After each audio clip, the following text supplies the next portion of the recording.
As we continue our discussion on pay and productivity, we need to think about those situations in which the marginal revenue product of labor does not equal the wage. Now, we've talked about these in some respects already, but we're going to look at them from perhaps a slightly different perspective than we have in some of the other models we've considered. In doing this, let's first consider the sequence of pay. This has to do, once again, with who is bearing risk in this relationship between the employer and the employee. It has to do with the information asymmetry, but also this gives us some timing asymmetries as well. Think about this. An employee goes to work for a firm. They have gone through the hiring process. During this process, the firm has expended resources through their employee search, through their interview process, through background checks, through their human resource process, and they maybe have even used an executive search firm. And finally, they get to a point where they have found an employee, and they put that employee perhaps through a training process. So at this point, the firm is simply expending resource after resource after resource. The employee has yet to be productive at all. But finally, we get out of this hiring and training process and into production, and the employee actually begins to manufacture a product or provide a good or a service to the marketplace. Well, that takes us from production to the point where then the product can be sold by the firm to a market, to a customer, a vendor, etc. At which point then that billable or that account receivable is created. And firms often give their customers 30 days, 60 days on accounts receivable, sometimes even 90 days on accounts receivable. So it's very often going to be the case that from the point that the firm begins to expend resources to find an employee to the point that they go through hiring and training and then producing to actually getting the first dollar of revenue because of that employee's efforts is very easily 2 weeks, 30 days, 90 days, and in some cases, depending upon the training process, that may even be as much as 6 months or a year. So this receipt of income process may take a long time, during which the firm is probably paying the employee or certainly has paid the search costs, has yet to receive any of the money from the transaction, and this simply increases the risk that the firm receives.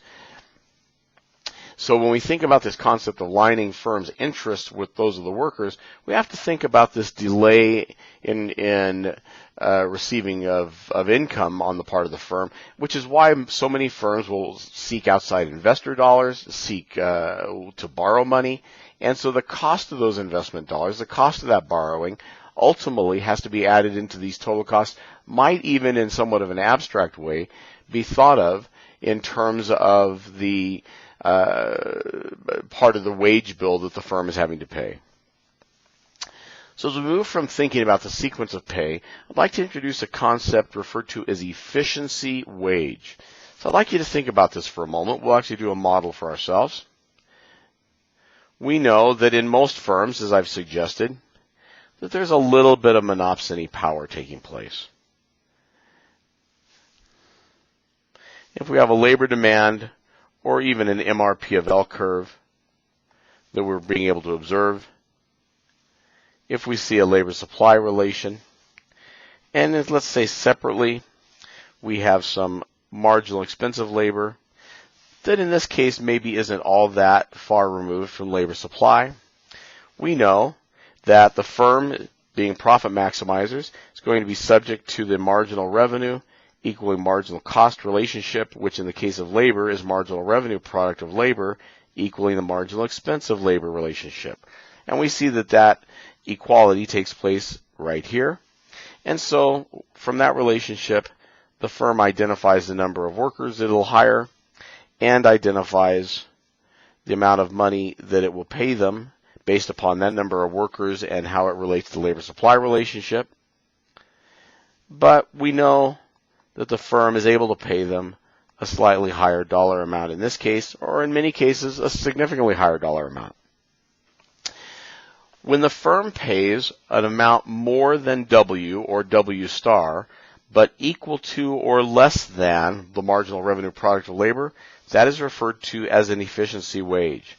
So when we are greater than W, but less than or equal to MRP of L, we think of that as an efficiency wage. Well, what's the purpose of an efficiency wage?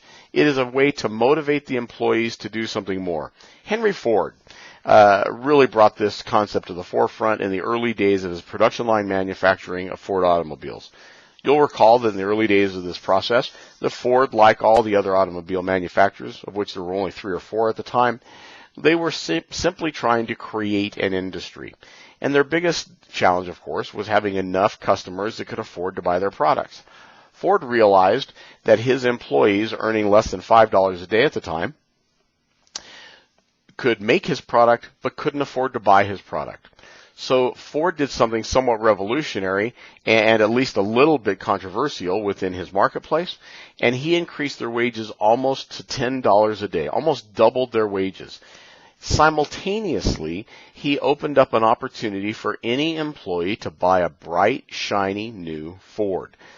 And they could take it home, drive it back and forth to work. They could do whatever they wanted to. It was going to be their bright, shiny new Ford. And none of the other auto workers working with Ford previously or those working with other plants were likely to be able to afford to buy one of these cars. Let's face it, when you're making $5 a day, perhaps supporting a household, there's very little surplus income, and you probably are having to save for many months, if not years, in order to even think about buying a vehicle or a vehicle the likes of a Ford at the time. And there wasn't the financing mechanisms available to most consumers that exist today. So those that were creating his product could never even really think about buying his product, or at least not buying a new version of his product. Well, Ford did something genius. Ford not only created an increase in their wages, which increased motivation, increased retention,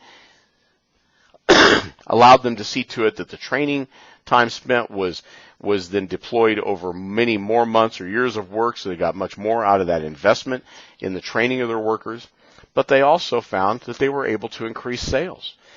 And when an employee manufactured a Ford and then drove a Ford, had the monthly payments for the Ford, which was financed by Ford, taken out of the paycheck, the employee retention was significantly greater, and the employee pride and the employee productivity was significantly greater. All because Ford chose to pay a wage greater than the W that would be expressed in this relationship, and less than or equal to the marginal revenue product of labor. Ford wasn't losing any money on this marginality. Ford was at least at a break even. Probably they maintained a little bit of marginal revenue product of labor for themselves, so some net margin there for themselves. But they gave enough of it to the employee that they increased long-term productivity and they increased sales at the same time, and they received an interest rate on the credit that they extended to their employees, and they received very consistent payments because the car payments were made out of the employees' paychecks literally every week. It was a stroke of genius, and we think of that as an efficiency wage. Well, an efficiency wage and an enforcement rent are really not a lot different. And an enforcement rent is a wage paid somewhere above W or W star, but again, like a efficiency wage, equal to or less than marginal revenue product of labor, but a wage paid above W star such that the employee has a reason to stay, has more motivation to put up with the demands of the firm. So let's assume for a moment that I have an environment where my W star is equal to 10, my marginal revenue product of labor is equal to 12. And I've chosen to pay a wage, I'll call it W prime, to my workers of $11. Well, my workers are receiving a compensating wage differential. They're getting the difference between $11 and 10, but we've yet to identify what that differential is compensating for. Well, maybe the differential is giving me some increased retention. Maybe it lets me simply hire a more highly skilled worker than I could find otherwise. Or maybe it allows me to have a work environment that has many demands to it that I otherwise would find workers might be fleeing from or causing me high turnover. So this enforcement rent is some rent or surplus that the employee gets in exchange for their loyalty, in exchange for some additional productivity, in exchange for perhaps putting up with a work environment. And you should be thinking about this as being at least somewhat part and parcel with compensating wage differentials. As we go a little bit further into this concept, I'd like us to think about the fact that we can model that kind of relationship I talked about in the sequence of pay in this portion of the segment. Think about this. We have a situation in which a worker comes to work for a firm, and the firm is bearing costs and is not having any productivity. So the firm's productivity with this worker is somewhere here in a negative territory at first. They're going through training processes, human resources, interviewing, etc. Costs are being incurred to identify, acquire, and then train the employee. And it's over some period of time, the employee is simply building up costs and not being productive for the firm at all. And then the employee is able to enter into some productive relationship. They go into the production floor, they start providing the good or the service, but they're just coming up to speed. And so their marginal revenue product of labor curve is rising, but all this time, the firm has been building up costs, and the firm has been then paying a wage to the worker and or others that are associated with that worker and the worker's acquisition. So we see that this entire area builds up in which the firm is kind of in a deficit, if you will. The firm is at a point where they've paid out much more than the worker's productivity has provided to them. During this deficit period, the firm, of course, is at risk. It's only after the productivity of the employee has begun to be sufficient that they are beginning to pay back that deficit. And this might exist for an equal period of time that the deficit was created, or it may be a shorter period of time, or it may be a much longer period of time, depending upon the trajectory of the marginal revenue product of labor and the trajectory of wage and wage increases. We're looking for a point where we can actually get to marginal revenue product of labor being equal to the wage, and we're interested perhaps in how long it takes to get there. In the review problem for this segment and in the different quiz mechanisms, we'll go ahead and think about how that T star is created and how we get to this marginal revenue product of labor equaling the wage. And that's because we're going to be able to think about two equations that will have this. And I'll show you those equations in just a moment, or forms of those equations in just a moment. But we have to think about the fact that in this period of time where the firm is simply building up its deficit, the firm is at risk. And that beyond that, the firm begins to be paid back. So initially, marginal revenue product of labor did not equal the wage. Then we received or attained a point where it did, perhaps very briefly or momentarily. And then we went on to a period of time where marginal revenue product was greater than the wage to kind of compensate or let the firm be paid back for this investment. So this is a way of looking at modeling the hiring, training, and production process. Let's look at it a little bit differently. Sometimes we have this relationship, just as I said, where someone comes to a firm and their wage is greater than the marginal revenue product of labor. Well, this might take place in a tight labor market, perhaps a labor market in which I need to find employees. They're hard to get. We have very low unemployment. And so I perhaps need to offer a wage higher than the initial productivity of the worker in order to get the worker. In which case, as a firm owner, perhaps I'm going to bear some risk. I'm going to build up some deficit for a period of time. That once we've gotten to this T star and this point of MRPL W equaling wage, I then can see that that deficit perhaps will be paid back over some period of time. So in a tight labor market, or perhaps in a labor market where the skills needed to produce at this firm are very specific to the firm, and so there's some training that's needed, there's some coming up to speed that's needed in this new environment for an employee, we're going to see this situation where we begin where W is greater than MRPL W, and then we'll spend time beyond that where MRPL W is greater than the wage. During the period of time when W is greater than MRPL W, then the firm is at risk.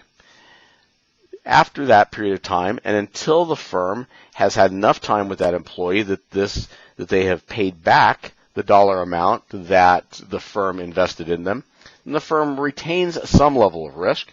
But beyond that, then the employee is in the position of saying, maybe this isn't the best situation for me. Maybe I can find a greater wage elsewhere. So the firm might retain yet risk further at that point. In a looser labor market where perhaps unemployment is average or maybe even a little bit higher than average, we find sometimes that the wage the firm will pay might be less than the initial marginal revenue product of labor. So here we've got this situation where the firm actually is receiving some near-term benefit. In this initial period, the firm is getting some productivity out of the worker that is greater than the wage they're paying. So the firm is building up some overt benefit.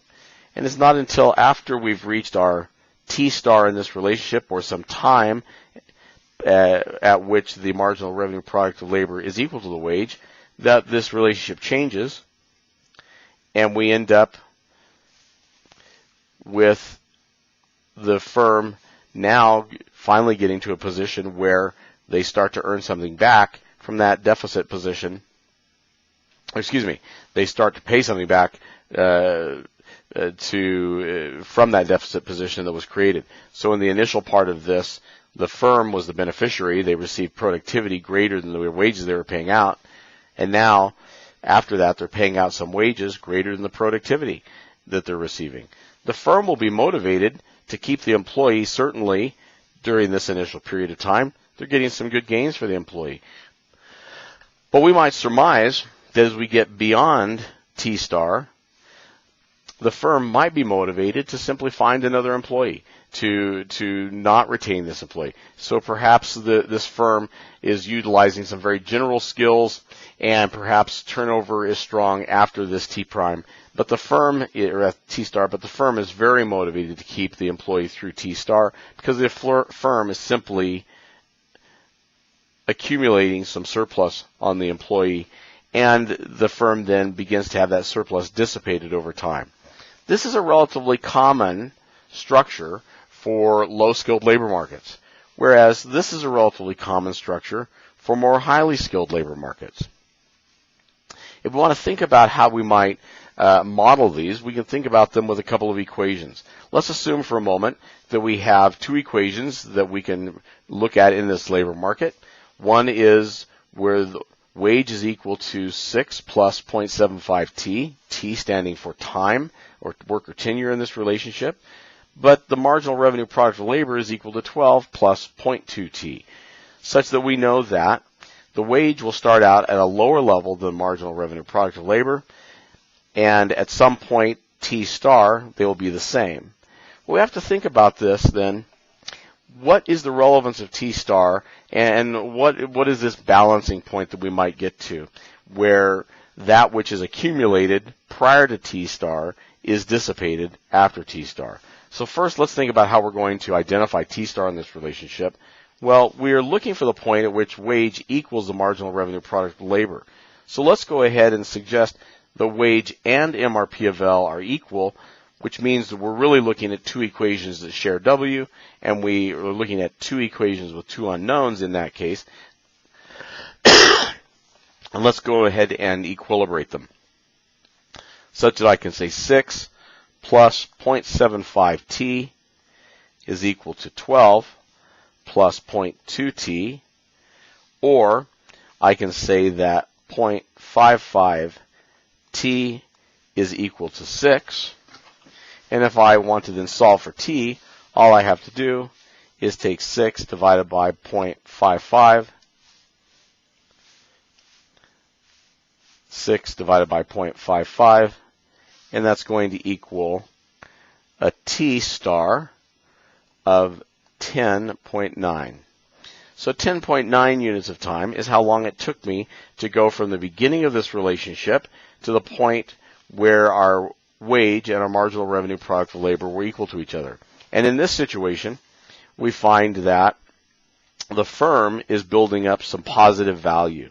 firm is building up some surplus or benefit? Well, we have to think about how long will it take the firm to dissipate that, after which point, what's the plight of the worker? Certainly the firm is motivated to keep this worker as long as they're building up this surplus, accumulating this benefit, but is this really beneficial to the firm beyond that? Well, the firm is willing to keep the worker as long as they have had a net gain in the worker's overall experience. But if we get to a point where the benefit that's been accumulated is fully dissipated, what's the benefit for the firm keeping that particular worker? Well, in this case, I'm going to suggest that the difference, that if we understand what T star is, that T star times 2 is going to equal T prime. And in this case, it's simply twice the area, twice the time of span. And I know this because I have straight lines and I have similarly formed triangles in these lines. If you think about it, the angle of this triangle here and here are the same angles. And this angle is the same as this angle. And this angle is the same as this angle. So when I get to the point where this height equals this height, I have the same area for each of these two triangles. I have a base times height equivalency. And when I have that, I know that those areas are equal. So at that point, once those areas are equal, then the firm has been able to, or has ultimately dissipated, all of this benefit that they originally accumulated. And beyond that, what is the motivation for the firm to keep that worker? Well, we know that in many cases, firms prize workers that have been with them for many years. So what's the benefit of that? Well, apparently, there may be some non-productivity or maybe even some non-observable benefit that worker that's been with the firm well beyond T prime has to offer. Perhaps that employee is a great example. Perhaps that employee is the one that's looked to for training. Perhaps that employee is loyal to management and will help represent management along with supervisors to the employees and for the firm. There are many reasons that the firm might choose to do this. So as we think about these compensation arrangements, as we think about the situation when marginal revenue product of labor does not equal the wage, there might be some beneficial relationships here. There might be some beneficial reasons for this that are not simply an issue of monopsony or mobility costs or market imperfections. It might simply be that we're looking for marginal revenue product of labor to equal our wage in the aggregate or over time, knowing that maybe for the beginning period it does not, a little bit beyond that it does not, it did at a particular moment, and over time in the aggregate it has done so.